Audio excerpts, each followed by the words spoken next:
Hello students. तो बच्चों, आप सबका स्वागत है आपके अपने चैनल ज्ञान विज्ञान में। आज हम लोग जो डिस्कस करने वाले हैं वो टॉपिक है आपका ओविपेरस एंड विविपेरस एनिमल्स। तो ओविपेरस एनिमल्स क्या होते हैं बेटा? Animals which lay eggs. ठीक है, ऐसे एनिमल्स जो एग ले करते हैं उन्हें हम क्या कहते हैं? Oviparous animals. And viviparous animals which give birth to live animals, जो एनिमल्स को जन्म देते हैं उन्हें हम क्या कहते हैं? Viviparous animals. देखिए इन दोनों में क्या डिफरेंस है? What is the difference between oviparous and viviparous animals? जो ओविपेरस एनिमल्स है बेटा, पहले आप समझिए इसका नाम ही है ओवी, यानी कि ओवा जो रिलीज करते हैं। आप जानते हैं ओवा यानी कि एग, है ना। पहले भी हमने कहा था जब आप लोगों ने फीमेल रिप्रोडक्टिव सिस्टम पढ़ा था तो उसमें आप लोगों ने जाना था बेटा कि जो ओवा है, ओवम है, वो जो है फीमेल रिलीज करती हैं बॉडी से। तो यानी कि ओवा का मीनिंग होता है एग, और जो एग ले करने वाले एनिमल्स हैं वो ओविपेरस। एंड विविपेरस एनिमल्स यानी कि ऐसे एनिमल्स जो क्या देते हैं? बच्चों को जन्म देते हैं। They give birth to young ones, ठीक है, and develop live young individuals. ये फिर उसके बाद क्या हो जाते हैं? बढ़ते रहते हैं बच्चे, इनके बॉडी का जो स्ट्रक्चर है वो बढ़ता रहता है। तो हम कहेंगे ऐसे एनिमल्स विविपेरस होते हैं। जो ओविपेरस एनिमल्स हैं ये कैसे एग ले कर सकते हैं बेटा? फर्टिलाइज और अनफर्टिलाइज्ड एग। फर्टिलाइज्ड भी हो सकते हैं, अनफर्टिलाइज्ड एग भी हो सकते हैं। जैसे हमने फ्रॉग के केस में देखा था, है ना। तो फ्रॉग कैसे एग ले करता है? अनफर्टिलाइज्ड एग, ठीक है, और बाद में फर्टाइल होते हैं वो फीमेल बॉडी से बाहर जो है वाटर में। या आपने देखा होगा जैसे हैन है, हैन भी कैसे एग ले करती है? अनफर्टाइल एग को ले कर सकती है। फर्टाइल को भी कर सकती है बट अनफर्टाइल एग को भी ले करती है। मार्केट में मोस्टली जो एग्स आते हैं आप लोग खाते हैं ना जिन एग्स को, वो अनफर्टाइल एग होते हैं, ठीक है, यानी कि विदाउट कॉक वो एग को रिलीज़ कर लेती हैं, वो फर्टाइल नहीं हो पाते हैं। और ऐसे जो एग हैं उनका जो ड्यूरेशन है वो बहुत लॉन्ग होते हैं, वो जल्दी से ख़राब नहीं होते हैं। लेकिन जो फर्टाइल एग हैं वो जल्दी ख़राब हो जाते हैं, ठीक है। लेकिन जो हमारे जो कैसे एनिमल्स होते हैं, विविपेरस एनिमल्स हैं, वो सीधे किसको डिलीवर करते हैं? यंग इंडिविजुअल्स को ही डिलीवर करते हैं, वो एग ले नहीं करते हैं, ठीक है। और जैसे हमने फर्टिलाइजेशन के केस में कहा कि फर्टिलाइजेशन इंटरनल भी हो सकता है ओविपेरस में और आपका एक्सटर्नल भी होता है। लेकिन जो हमारे विविपेरस एनिमल्स हैं उनमें जो फर्टिलाइजेशन है वो हमेशा अगर होगा तो इंटरनल ही फर्टिलाइजेशन होगा। जो ये ओविपेरस एनिमल्स हैं ये क्या, इनमें डेवलपमेंट कैसा होता है? The development of the zygote occurs outside the female. Female body के बाहर डेवलपमेंट होता है एम्ब्रियो का। इसको मैं अभी आपको डिस्कस करूंगी आगे जब हम हैन के केस में पढ़ेंगे, ठीक है। लेकिन जो हमारे कैसे एनिमल्स होते बेटा, हमारे जो है विविपेरस जो एनिमल्स होते हैं यहाँ पे जाइगोट डेवलप होता है इनसाइड द फीमेल बॉडी के अंदर डेवलप होता है, ठीक है। अगर ये हैं आपके ओविपेरस एनिमल्स हैं, ये क्या करते हैं? Embryo receive nutrient from the yolk. जो यॉक है उससे न्यूट्रिएंट को रिसीव करते हैं। जबकि आपके जो विविपेरस एनिमल्स हैं ये जो न्यूट्रिएंट है ये मदर से रिसीव करते हैं। अब ये किस तरह से रिसीव करता है ये मैंने जो आपका पिछला वीडियो है फीमेल रिप्रोडक्टिव सिस्टम वाला उसमें पूरा एक्सप्लेन किया है। जिन बच्चों ने नहीं देखा है तो प्लीज़ उस वीडियो को ज़रूर देख लें, ठीक है।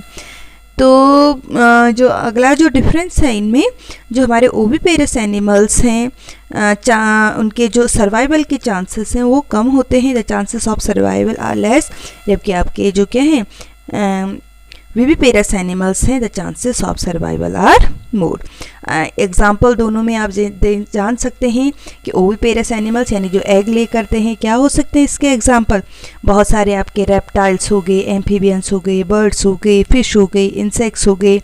और जो विविपेरस एनिमल्स हैं इनके एग्जाम्पल भी आपके चारों तरफ बहुत सारे हैं। मोस्टली जो मैमल्स हैं, मैमल्स यानी कि जिनमें क्या होते हैं, जिनकी बॉडी में हेयर्स होते हैं, जो यंग वंस को प्रोड्यूस करते हैं, उनकी टेल हो सकती है, आउटर ईयर होते हैं, जैसे ह्यूमन बीइंग है, कैट है, काउ है, डॉग है, हम सारे क्या हैं, वी ऑल आर मैमल्स। तो ये क्या है, कुछ डिफरेंसेस हैं ओविपेरस एंड विविपेरस एनिमल्स में। अब देखो बेटा, मैंने आपसे पहले बात की थी ना कि जो हैन है, ठीक है, वो एग ले करती हैं, लेकिन ये एग कैसे हो सकते हैं, फर्टाइल हो सकते हैं और अनफर्टाइल हो सकते हैं, ठीक है, यानी कि फ्यूज़न भी हो सकता है इसमें, नहीं भी हो सकता है, कैसे भी एग ले कर सकती है।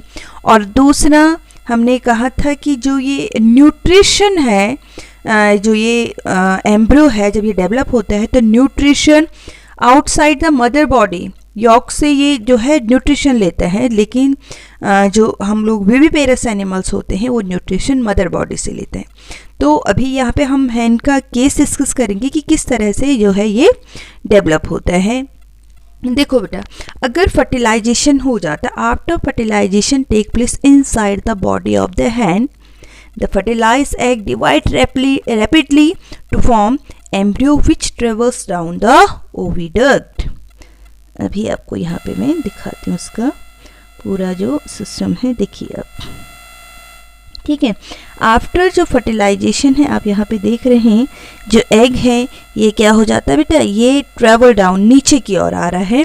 ये देखिए आप, ये केस में इसमें ये जो एग है ये नीचे की ओर आ रहा है, ठीक है, और ये फर्टाइल एग है, ठीक है, और ये फटाफट ये डेवलप होता है और क्या बन जाता है, यॉक में डेवलप हो जाता है। उसके बाद आप देखेंगे जैसे जैसे ये आगे बढ़ रहा है, ये एग जैसे जैसे आगे बढ़ रहा है, अच्छा इससे बड़ा नहीं होगा ये साइज जो है इसका, जैसे जैसे ये आगे बढ़ रहा है, as a travel down the oviduct many protective layers are formed. आप देखेंगे धीरे धीरे इसमें लेयर्स फॉर्म्ड हो गई हैं और इसके बाहर से क्या बन गई है, बहुत सारी प्रोटेक्टिव लेयर्स बन गई हैं, ठीक है। एंड इसमें सबसे बाहर अगर देखेंगे आप, एक हार्ड सेल बन गई है, दिस वन, ये एक हार्ड सेल ये बन गई है, दैट आप ये देख सकते हैं, ठीक है। और ये जो हार्ड सेल है ये क्या है, आउटर मोस्ट प्रोटेक्टिव लेयर है। जब ये हार्ड सेल बन जाती है बेटा, इस form around the developing embryo, the Hahn finally less the egg. इसके बाद फाइनली जो हैन है ये क्या करेगी, it will lay the egg, egg को ले कर देगी, ठीक है। And the hence eggs come out of its body. ये हैन का जो एग है ये बॉडी से बाहर आ जाता है, और ये कैसा एग है बेटा, ये फर्टाइल एग है। अब देखो, जब इसने इस एग को ले कर दिया, ठीक, तो इसके बाद क्या होगा, चलिए आगे की अगली स्लाइड में दिखाती हूँ आपको, ये देखिए, ठीक है, इस तरह से इसका एम्ब्रियो डेवलप होगा, ठीक है। तो किस तरह से ये डेवलप होगा इसको देखते हैं हम लोग 5 डेज में किस तरह से होगा। The hen then sits on the egg. जब ये हो गया सब कुछ, जो है ये डिलीवर हो गया, तो हैन क्या करेगी, the hen sits on the eggs to provide sufficient warm to the eggs. ये एग को क्या करेगी बेटा, सफिशिएंट वार्म देगी, गर्मी देगी उसको, ठीक है। और धीरे धीरे आप देखेंगे ये एम्ब्रियो इस तरह से अब इसके अंदर डेवलप होता है, एग के अंदर। 5 डेज में आपको इस तरह से ये एम्ब्रियो दिखेगा। 5 डेज का जो एम्ब्रियो है किस तरह से आपको दिख रहा है, आप देख सकते हैं, ठीक है। ये छोटा सा जो एम्ब्रियो है, आप टॉप में देखिए किस तरह से ये डेवलप हो रहा है और कैसा न्यूट्रिशन ये ले रहा है, ठीक है। उसके बाद लगभग 3 वीक्स के अंदर 21 डेज तक आप देख सकते हैं ये 10 डेज में किस तरह से इसका डेवलपमेंट हो रहा है। ये 10 डेज का है, 15 डेज में कितना ये डेवलप हो जाता है, एंड लगभग 20 एंड 21 डेज तक क्या हो जाता है, 3 weeks to develop into complete chick. 3 आपके 21 डेज तक कंप्लीट जो चिक है वो फॉर्म हो जाता है। एंड देन इसके बाद जो है हैन क्या कर देती है, कुछ टाइम के बाद अपना जो ये एग है, ठीक है, ये जो एग पूरा बना हुआ है, तो जो चिक है इसी के अंदर है, ये 21 डेज 22 डेज तक इसके अंदर रहेगा।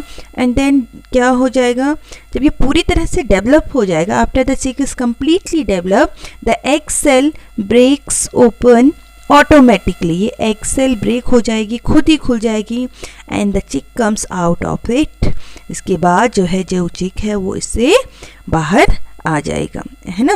और क्या डेवलप हो जाएगा यहाँ से, एक हैन इस तरह से, ठीक है। तो यानी कि जो एडल्ट हैन है, ये जो हैन है, इसने जब ये एग ले कर दिया, एग ले करने से पहले मैंने कहा सबसे पहले जो फर्टिलाइजेशन होगा inside the body of the hen, the fertilized egg divide rapidly to form embryo which travels down the oviduct. यहाँ फर्टिलाइजेशन हो गया, थोड़ा बहुत एम्ब्रियो का डेवलपमेंट होने लगता है और वो जो एग है वो कहाँ आ जाता है, ओविडक्ट में ट्रेवल करता है और हैन उसको लेकर देती है। ठीक है, जैसे ही हैन ने इसको ले कर दिया और जो ये ले एग होगा हैन का, उसके इतना ये डेवलप हो जाता है कि उसके बाहर जो है आउटर मोस्ट प्रोटेक्टिव लेयर बन जाती है, जिसको हम एग सेल कहते हैं। आपने देखा होगा, सारे बच्चों ने देखा होगा इसको। ठीक है, उसके बाद हैन इसके ऊपर बैठेगी, एग के ऊपर। ठीक है, और उसको सफिशिएंट जो है वार्मथ देगी। ये इस तरह से हम कहेंगे कि जो हैन है ये ऐसे यहाँ पे जो ये एग है इसके ऊपर बैठेगी, उसको सफिशिएंट वार्मथ प्रोवाइड करेगी और धीरे धीरे ये एम्ब्रियो है ये इसके अंदर डेवलप होने लगेगा। ठीक है, और लगभग 21 डेज तक ये पूरा डेवलप हो जाता है। जब ये हैच हो जाता है, पूरा डेवलप हो जाता है, और जो ये एग सेल है, ये बाहर की जो ये एग सेल है, ये ऑटोमेटिकली ब्रेक हो जाती है और इससे आपका क्या फॉर्म हो जाता है, एक चिक फॉर्म हो जाता है।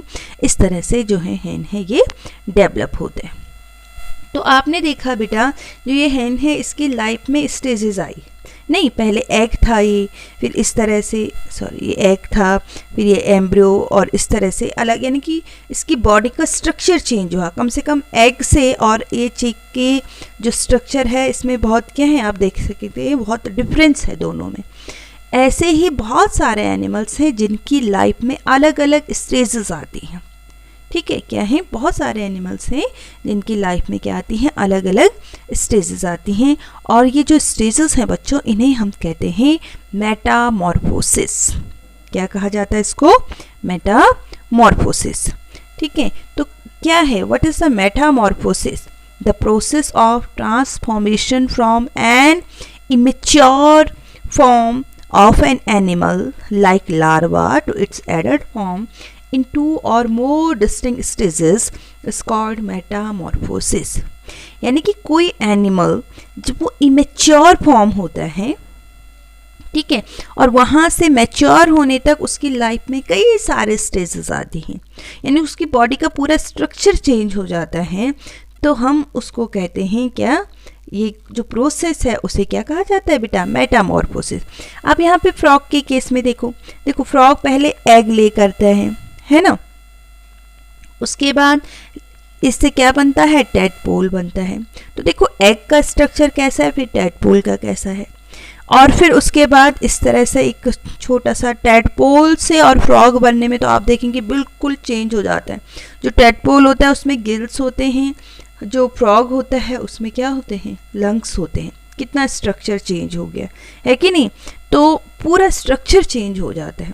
तो अगर क्या हो रहा है, एक इमेच्योर फॉर्म से और मैच्योर बनने में बॉडी का स्ट्रक्चर चेंज हो रहा है, ये जो प्रोसेस है इसे हम क्या कहते हैं बेटा, मेटामॉर्फोसिस कहते हैं। कि बहुत सारे एनिमल्स में हमें देखने को मिलता है, जैसे आप मैंने कहा फ्रॉग में हमें देखने को मिला, ऐसे आप देखेंगे बटरफ्लाई में भी यही है। बटरफ्लाई भी आप जानते हैं पहले एग ले करती है, फिर उसके बाद इसका क्या हो जाता है, लार्वा फॉर्म होता है, लार्वा से प्यूपा बनता है। ठीक है, एग, फिर लार्वा, देन प्यूपा, और फिर आपकी लास्ट में फॉर्म होती है बटरफ्लाई।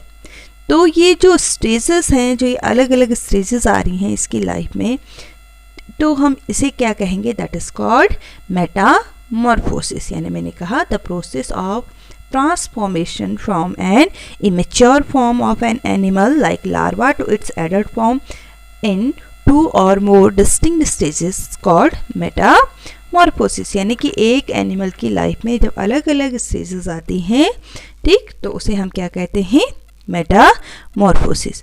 तो आप लोगों को क्या लगता है, क्या ह्यूमन बीइंग के लाइफ में भी आती है ऐसी अलग अलग स्टेजेस आती हैं? नहीं, ह्यूमन बीइंग देखिए बेटा, जैसे ही वो डिलीवर हो जाता है, जो एक बेबी होता है, उसकी बॉडी का जो स्ट्रक्चर है वो तो वही रहता है, बस उसका साइज में चेंजमेंट होता है, वो सिर्फ ग्रो होता है ना। ऐसे थोड़े नहीं कि पहले उसके गिल्स थे फिर लंग्स हो गए, ऐसा होता है नहीं, लेकिन हमने देखा फ्रॉग के केस में ऐसा होता है। या फिर आपने इसमें भी देखा, बटरफ्लाई में भी देखा कि एग कैसे होते हैं, लार्वा का पूरा स्ट्रक्चर ये अलग है, ठीक है, फिर प्यूपा में अलग ही स्ट्रक्चर बन जाता, और बटरफ्लाई में उसमें विंग्स आ जाती हैं, है ना, अलग अलग स्टेजेस हैं। लेकिन ह्यूमन बींग्स में तो ऐसा कहीं नहीं होता है, उसके 2 हाथ 2 पैर होते हैं, वही ग्रो होते हैं बाद में, और भी बॉडी के ऑर्गन वही सारे वो लेके आता है और उन्हीं में डेवलपमेंट होता है, वही ग्रो होते हैं। तो हम कह सकते हैं human beings do not undergo Metamorphosis. Okay, तो आई होप आप लोगों को वीडियो अच्छी लगी होगी, आपको समझ में आया होगा अच्छे से, इसलिए चैनल को सब्सक्राइब ज़रूर करिए और वीडियो को लाइक करना मत भूलिए। थैंक यू बच्चों।